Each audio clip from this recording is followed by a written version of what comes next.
ఇథియోపియాలో భారీ అగ్నిపర్వతం బద్దలైంది. ఎర్టా అలే రేంజ్లో హైలీ గుబ్బి విస్ఫోటనం చోటు చేసుకుంది. 10,000 ఏళ్ల తర్వాత అగ్నిపర్వతం పేలింది. ఉత్తర భారతదేశంపైకి వైపు పొగమబ్బులైతే కమ్ముకుంటూ ఉన్నాయి. అయితే దేశ రాజధాని ఢిల్లీకి పొగమబ్బులైతే చేరినట్టుగా తెలుస్తుంది. పలు విమాన సర్వీసులపై కూడా ఇది ప్రభావం చూపించినట్టుగా తెలుస్తుంది. ఈ అంశానికి సంబంధించి పూర్తి వివరాలు అందించడానికి మా ప్రతినిధి వెంకట్ లైన్లో ఉన్నారు. ఎస్ వెంకట్, ఇథియోపియాలోని ఎర్టా అలే రేంజ్ లో ఉన్న హైలీ గుబ్బి అగ్నిపర్వతం బద్దలైనట్టుగా తెలుస్తుంది. సో దీని ప్రభావం ఉత్తర భారతదేశంలో ఎంతవరకు ప్రభావం చూపించే అవకాశం కనిపిస్తుంది? సాధారణంగా మన భారతీయులకి అగ్నిపర్వతాలు పేలటం కానీ ఇవంతా కూడా కాస్త కొత్తగా ఉంటుంది. ఎందుకంటే మనం ఎప్పుడు కూడా అవి ఎప్పుడు అగ్నిపర్వతం పేలినా సరే యూరోప్ దేశాలు కానీ లేదంటే దక్షిణ అమెరికా దేశాల్లో కానీ అదేవిధంగా ఇండోనేషియా, ఫిలిప్పైన్స్ ఇటు ప్రాంతాల్లో మాత్రం ఎక్కువగా మన న్యూజిలాండ్ కానీ ఇటువైపు మాత్రం ఎక్కువగా మనం వినే పరిస్థితి ఉంటుంది. కానీ తాజాగా పేలినటువంటి బద్దలైనటువంటి పర్వతం కారణంగా ఇటు మన భారత్ పై కూడా కొంత ప్రభావం పడుతుంది అంటూ కూడా నిపుణులు హెచ్చరించడం జరుగుతుంది. ఈ ఇథియోపియాలోని ఎర్టా అలే రేంజ్ లో ఉన్నటువంటి హైలీ గుబ్బి అగ్నిపర్వతం బద్దలైనట్టుగా కూడా అంతర్జాతీయ మీడియా వెల్లడించింది. దాదాపు 10,000 సంవత్సరాల తర్వాత ఈ అగ్నిపర్వతం పేలినట్టుగా కూడా వెల్లడిస్తున్నారు. దీని నుంచి పెద్ద ఎత్తున బూడిద, సల్ఫర్ డైఆక్సైడ్, ధూళితో కూడినటువంటి పొగమబ్బులు కూడా విస్తృతంగా వ్యాపిస్తున్నాయి. సాధారణంగా అది అక్కడి వరకే పరిమితం అవుతుంది అనుకున్నా కానీ ఇది ఉత్తరం వైపుగా దక్షిణ వైపుగా ప్రయాణిస్తుంది. దీని కారణంగా ఉత్తర భారతం వైపు ఎక్కువగా ప్రభావం పడుతుందంటూ కూడా చెప్తున్నారు.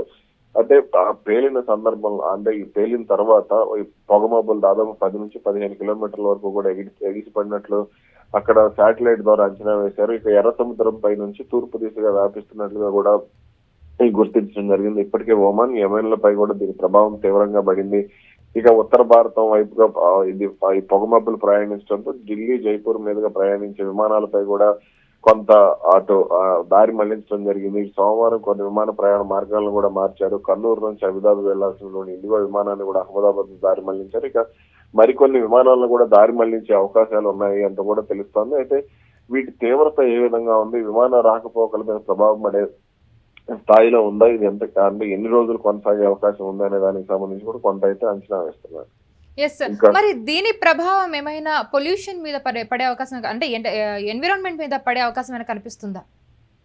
ఖచ్చితంగా. అంటే పొగమబ్బులు కానీ ఇవన్నీ తీవ్రమైనప్పుడు కొంత వర్షాలు అయితే కురుస్తూ ఉంటాయి. అది దాని ప్రభావం ఏమైనా ఉందా అనేది కూడా మనకు వాతావరణ శాఖ అంచనా వేయాల్సి ఉంటుంది. ఇంకా కాలుష్యానికి సంబంధించి అయితే ఇప్పుడు ప్రస్తుతం అంటే అది పొగమబ్బు దాని తీవ్రతను బట్టి కూడా అది ఉండే అవకాశం ఉంటుంది. ఎందుకంటే ఎక్కడో ఇథియోపియాలో కాబట్టి ఇక్కడ కాలుష్య తీవ్రత అంతగా ఉండకపోవచ్చు అనేది కూడా కొంత చెప్తున్నారు. అయితే అదే కనుక జరిగితే ఇప్పటికే ఈ కాలుష్యం కారణంగా ఇబ్బంది పడుతున్నటువంటి దేశ రాజధాని ఢిల్లీలో పరిస్థితి కొంత ఆందోళనకరంగా ఉండే అవకాశాలు కూడా ఉన్నాయి.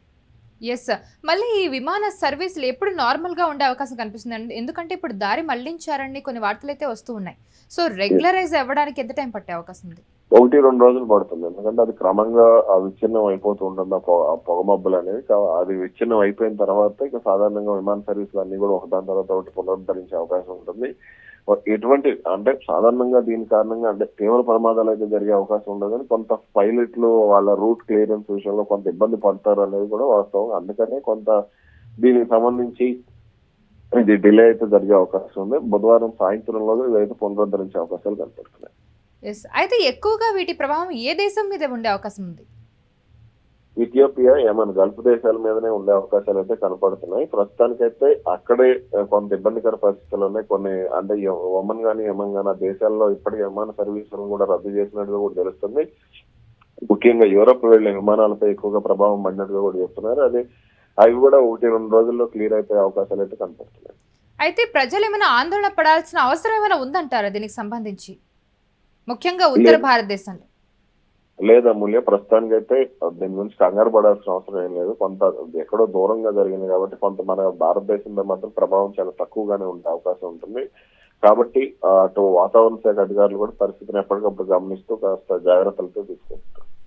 రైట్ వెంకటోపియాలోని ఎర్టా అలే రేంజ్ లో ఉన్న హెలిగుబ్బి అగ్నిపర్వతం బద్దలైంది. అయితే దాదాపు 10,000 ఏళ్ల తర్వాత ఆదివారం పేలింది.